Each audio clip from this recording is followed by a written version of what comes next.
আসসালামু আলাইকুম রহমতুল্লাহি ওবরাকাত। আপনারা দেখছেন ইউটিউব আশিক এলাহি চ্যানেল।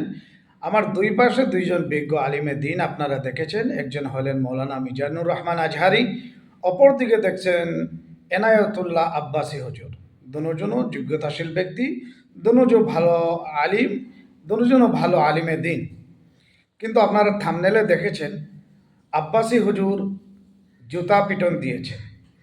যিনি লেখছেন ওনাকে বলবো আলিমর প্রতি এইরকম জোতা দিয়ে পিটানো শব্দগুলো লিখবেন না, অশুভনীয়। আর দুজন আলিমের ভিতরে যেটা হিংসা পয়দা হচ্ছে দেখা যাচ্ছে, এই হিংসার থেকে আপনারা বিরত থাকুন। কারণ ইসলাম এমন একটি পূর্ণাঙ্গ ধর্ম, এই ইসলামে হিংসা শিক্ষা দেয় না। ইসলামের ভিতরে হিংসা হতেই পারে না। একজন মুমিন মুসলমান, সাধারণত মুমিন মুসলমান হিংসুক হতে পারে না, হিংস্র প্রাণীর মতো ব্যবহার করতে পারে না। মৌলানা মিজানুর রহমান আজহারি, আপনিও একজন ভালো যোগ্য আলিমে দিন, ইসলামিক স্কলার, এবং এনায়তুল্লাহ আব্বাসী হুজুর, আপনিও একজন ভালো আলিমে দিন। আপনারা দিনের খেদমত করেন, দিনের কাজ করে যান, দিনের মেহনত করে যান। আপনাদের মধ্যে যদি এইরকম হয়, তাহলে আপনাদের এই রকম কথা শুনে দিনের কি ফায়দা হবে, জনগণের কি শিখবে?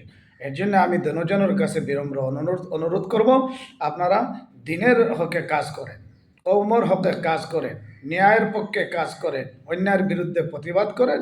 আপনারা কোনো রাজনীতি নিয়ে, কূটনীতি নিয়ে এরকম হিংসুক হবেন না। শুধুমাত্র আপনারা দিনের জন্য আল্লাহ দিনের দায়ী বানাচ্ছে, আপনারা দিনের কাজ করে যান।